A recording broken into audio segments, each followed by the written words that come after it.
on? My recovery time honestly depends on my next game, probably. I mean, if I have a game in the next 2 days, it's gone. I mean, I missed a shot, I'm bummed for the night, I wake up, it's gone. I mean, you just can't drag that on. I mean, like I said, that nothing comes down to one play. As much as you want to think it does, and it feels like it does in that moment, I mean, so many things contributed to getting to that point. So you really need to understand that, first and foremost. Second of all, I mean, who's to say that any other person would have taken that shot and made or missed the shot? You can't ever know things like that, but you always want to have that responsibility on yourself. And, I mean, to me, it just motivates me to get in and shoot more. Just to see the ball go in, just to get some more confidence, things like that. But, I mean, like I said, you're going to miss, and that might be one of your 4 misses out of 10 that you're going to miss, and it's just the way it works. You know, how would you build confidence in a beginning player?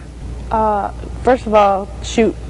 Shoot. Like, I can't stress that enough. The more you shoot, the more it goes in, the more you're confident that it'll go in. But also, as a coach or as a parent, like, the biggest thing for them to do, I think, is stress when they take a bad shot. But never, you know, like 29 seconds in the shot clock, chuck up a 3. Like, that's a bad shot. But if you took a good shot in the flow of the game, in the flow of the offense, and you miss, like, I don't care who you are or what, where, when, why, you should never ever discourage that. I mean, always be positive. Good shot, you know, just keep shooting.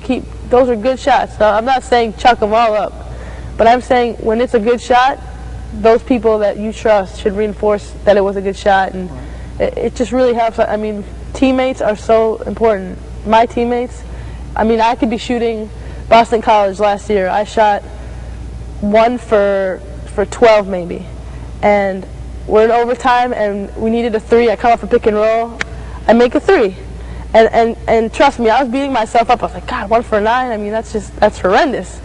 But my teammates, every time out, Shay, you're going to make the next one, you're going to make the next one, you're going to make the next one. Because I was taking good shots in the flow of the offense. They just weren't falling, which happens. Right. But, I mean, that confidence really helps you. Well, I feel like, hey, we'll let the coach sub you out. If it's not something that they want, then they'll take you out. Otherwise, like you said, your shot in the flow of the game, you should keep on taking. Keep shooting. Let the coach take you out. Don't take yourself out. Yeah, you got to keep shooting.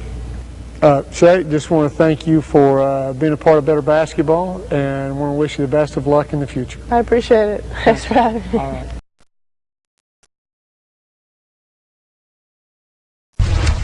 Chapter 9.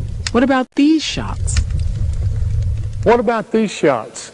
The layup, the hook shot, the bank shot, the 5-foot pull-up, long-distance shooting, and shooting in the post. Bank shot. The only thing that's different with a bank shot is your target and therefore your shot line. Your target is not the center of the rim. Your target is a spot on the backboard. You should frame this new target with your arms, and above this spot is where your shooting fingers should finish.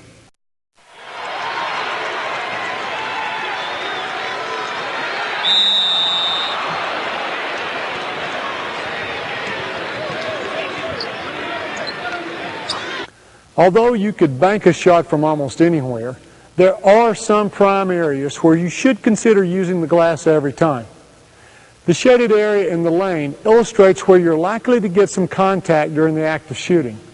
Contact means your shot might fall short. So if you're trying to bank in this area and your shot falls short, then you'll still have a chance to make the basket. The shaded areas outside the lane represent the best angle for banking your shot.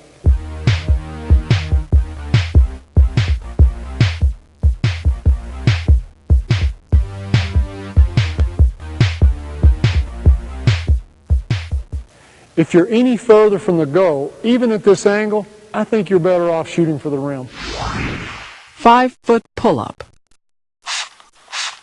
The short pull-up jumper can be a difficult shot. In the 5 to 10 foot range, players do all kinds of things with their shot form to compensate for being so close. Instead, try this. Keep everything the same in terms of shot form.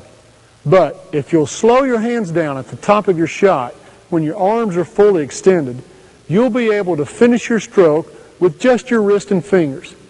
This creates a soft arcing shot with a soft backspin.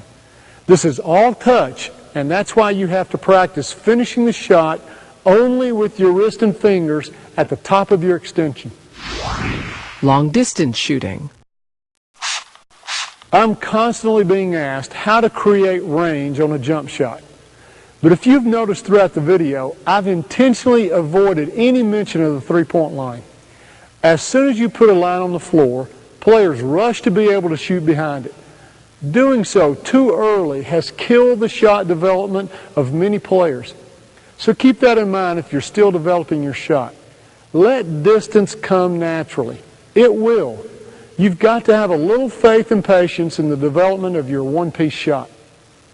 Now, I've already explained the idea of athletic strength, coordinating legs, body, arms, and hands together in such a way that your shot recruits and rides all the force in your vertical power wave. That's the #1 factor for distance.